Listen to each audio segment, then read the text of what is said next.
सत असत विवेचनी बुद्धि पंडा।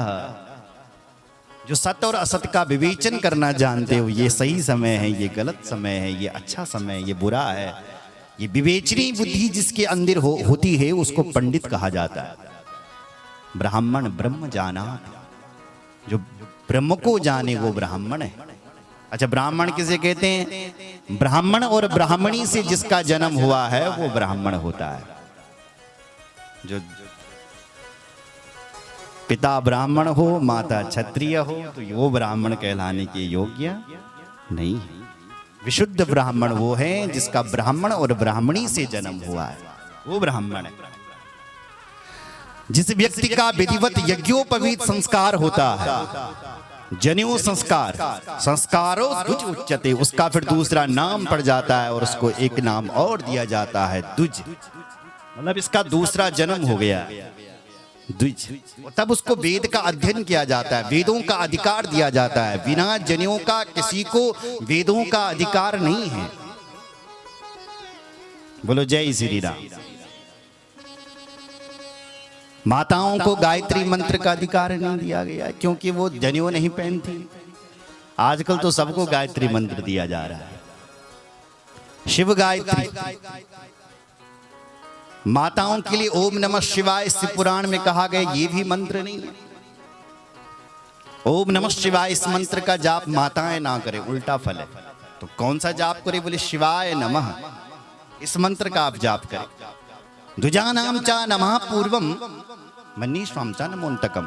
द्विजाति को चाहिए, पुरुषों को चाहिए कि ओम नमः शिवाय का मंत्र का जाप करें, और वहीं पर माताओं की लिखा, माताओं को चाहिए कि शिवाय नमः इस मंत्र का जाप करें। मतलब पुरुष लोग नमः शब्द पहले बोले तो मंत्र हो जाएगा नमः शिवाय, और माताएं नमः शब्द बाद में बोले तो मंत्र बन जाएगा शिवाय नमः।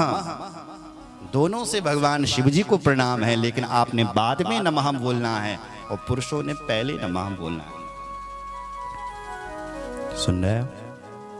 तो ब्राह्मण का जब यज्ञोपवीत संस्कार होता है तो उसको दूसरा नाम दिया जाता है द्विज, और तब उसको वेदों का अध्ययन किया जाता है। और जब वेद पढ़ करके, पुराणों को पढ़ करके वो विद्वान बन जाए, तब एक और नाम दिया जाता है और वो है विप्र। विप्र मतलब वेदों को जानने वाला। बोलो जय श्री राम। तो पंडित बन रहे हैं गौकर्ण। धुंधकारी महाखल दुष्परिग्रह करता चा सब हस्तेन भोजनम। धुंधकारी इतना दुष्ट हो गया कि सब पर जो लोग पैसे फेंकते हैं उनको उठाता है, चांडालों के साथ रहता है। चांडाला विरतो नित्यम पास हस्ता स्व संगतः। संग अच्छा नहीं है, चांडालों का संग करता है धुंधकार। गौकर्ण जी जिस गली से निकल जाते हैं, लोग चरण छूने के लिए दौड़ते हैं। धुंधकारी बोल जख बेटे नंद लोग अपना घर का दरवाजा बंद कर देना। धुंधकारी होने लगे, बंद भेजा हो कमरे पर। इतना खतरनाक धुंधकारी महाराज चोरी करने लगा। पहले तो बाहर करता था, अपने घर में ही चोरी करनी शुरू कर दी।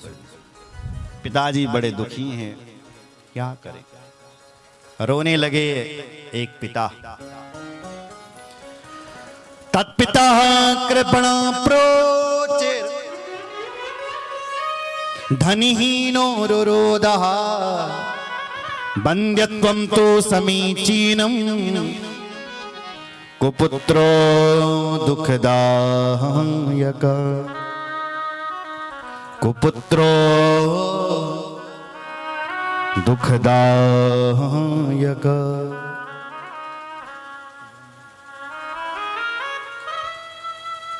एक पिता रो रहा है। क्यों रो रहा है? क्योंकि मेरा कुपुत्र हो गया है। क्योंकि पिताजी को धन उठाए बोलो सब बाजार में दिन बेच दे धुंधकारी, इसलिए पिता रो रहा है।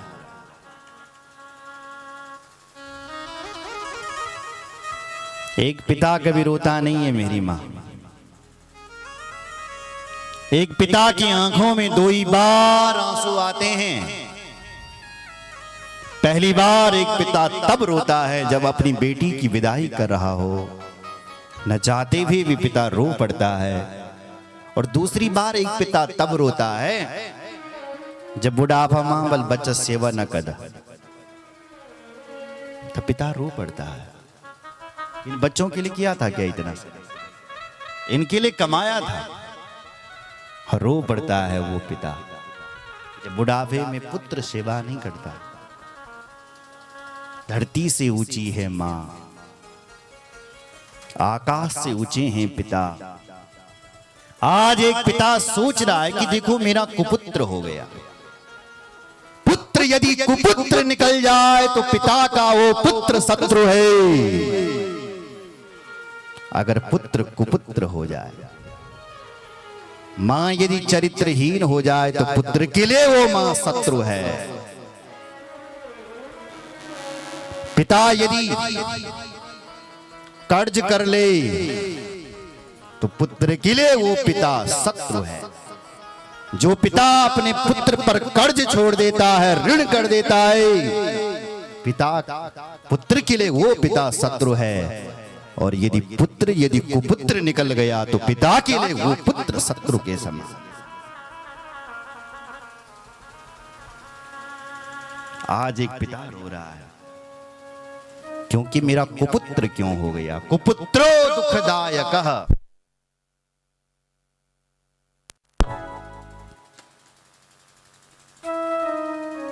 कुपुत्रेण नियो नष्टो जन्म नष्टम कुभार्या कुभोजनेन दिवसः कुमित्रेण सुखम कुतः।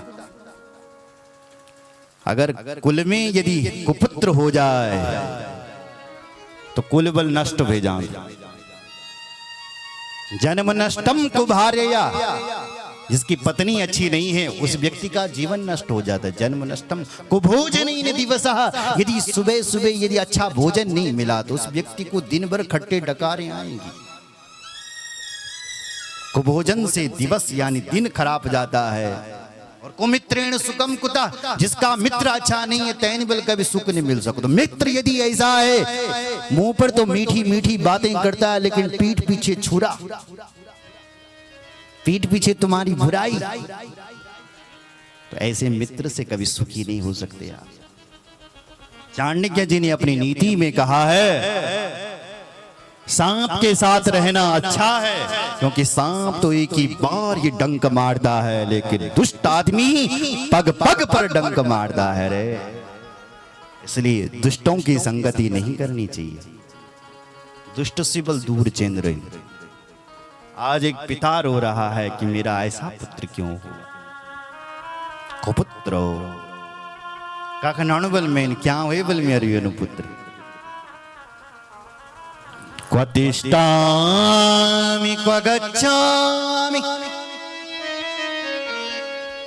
को मे दुःखम्।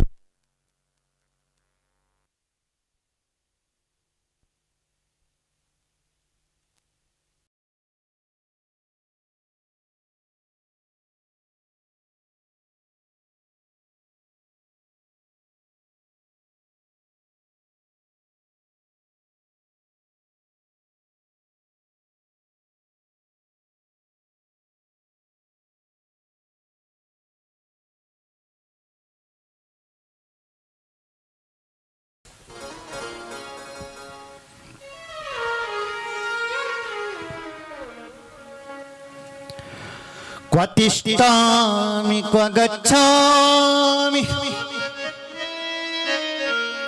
को मे दुःखं व्यपोहयेत्। प्राणांस् त्यजामि दुःखेन हा कष्टं मम संस्थितम्। क्व तिष्ठामि, कहाँ बैठो, क्व गच्छामि कहाँ जाऊं, को मे दुखम व्यपोहयेत्, किसको मैं अपना ये दुखड़ा सुना। यनु पुत्र न होय बल्कि इस पुत्र से अच्छा तो मैं कहीं जाकर के मर जाऊं। प्राणांस त्यजामि दुःखेन। ऐसा पुत्र क्यों हुआ। रो रहे थे पिता।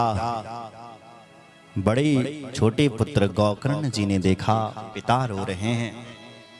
अपने पिताजी के पास आकर के कहते हैं, पिताजी यह न बताओ तो तुमने एक सुखी को नजर आने लगी। सुखी कौन है इस संसार में?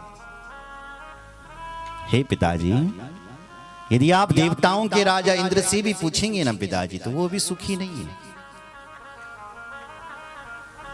न चेन्द्रस्य सुखम किंचे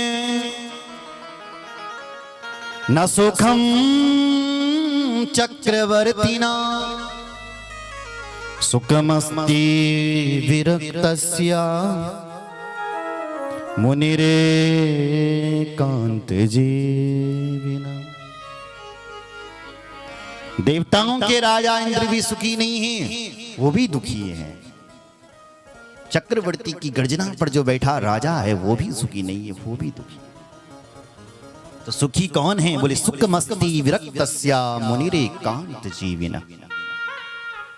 जो बोले एकांत महापुरु जीवन के विद्वान साहब, वही सुखी है। सब तो सब दुखी छे। कोई तन दुखी, कोई मन दुखी, धन बिन रहत उदास।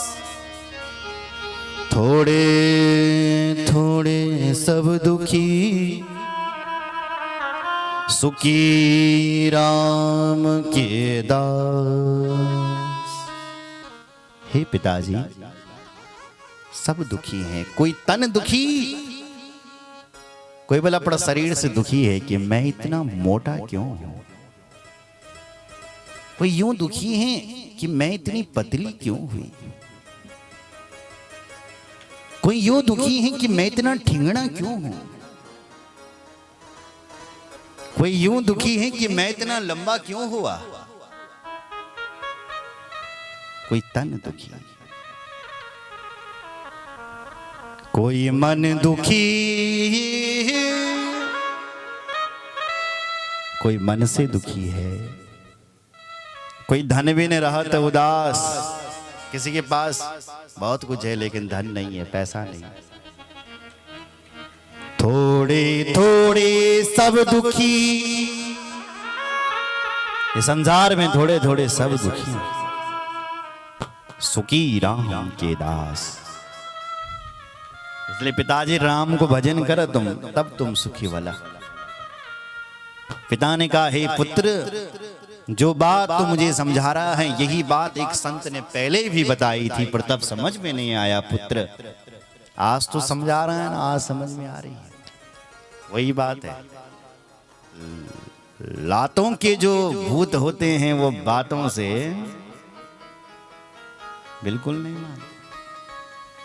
संत जी ने पहले ही समझा दिया था कि भाई बेटा बेटी में सुख नहीं है, और जब बेटा हो गया तो बेटे ने एक लात मार दी। अब बुद्धि ठिकाने आई। पहले आत्मदेव सोच रहे थे कि पुत्र को आज दुखी आए, वही उन्हीं बच्चों ने दुखी कर दिया। बोलो जय श्री राम। कहने लगे, हे पुत्र तू ठीक कह रहा है, क्या करूं? तो गोकर्ण जी ने अपने पिताजी को 2 श्लोकों में समझाया है, इसलिए इसको गोकर्ण गीता कहते हैं। गोकर्ण जी कहते हैं, पिताजी देहि स्तिमां सुरुधिरे भिमतिं त्यजत्वं जाया सुतादिषु सदा ममतां विमुञ्च पश्यानिशं जगदिदं क्षणभङ्गनिष्ठं वैराग्यरागरसिको भवभक्तिनिष्ठ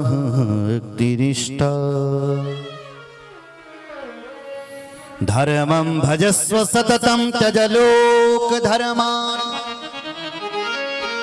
सेवस्व साधु पुरुषान् जहि काम तृष्णाम् अन्यस्य दोष गुण चिंतनमासु मुक्त्वा सेवा कथा रसमहो नितरां पिबत्वम्। दो श्लोकों में समझाते हैं पिताजी, संसार में बांधने वाली केवल दो रस्सियां हैं। कौन कौन सी? एक अहमता और दूसरी है ममता। अहमता मतलब ये मैं हूं, ये मेरा शरीर है, ये अहमता है। और ये मेरे अपने हैं, ये मेरा घर है, ये मेरा मकान है, ये मेरा परिवार है, ये मेरी पत्नी, ये मेरे बच्चे हैं, ये ममता है। सोचो, जब ये शरीर भी अपना नहीं है तो ये मकान दुकान कैसे तुम्हारी अपनी हो सकती है? शरीर को छोड़ करके एक दिन जाना है साहब, क्योंकि ये पांच भौतिक देह पांच तत्वों से मिलकर के बना है। चिति जल पावक गगन समीरा। चिति जल पावक गगन समीरा। चिति जल पावक गगन समीरा।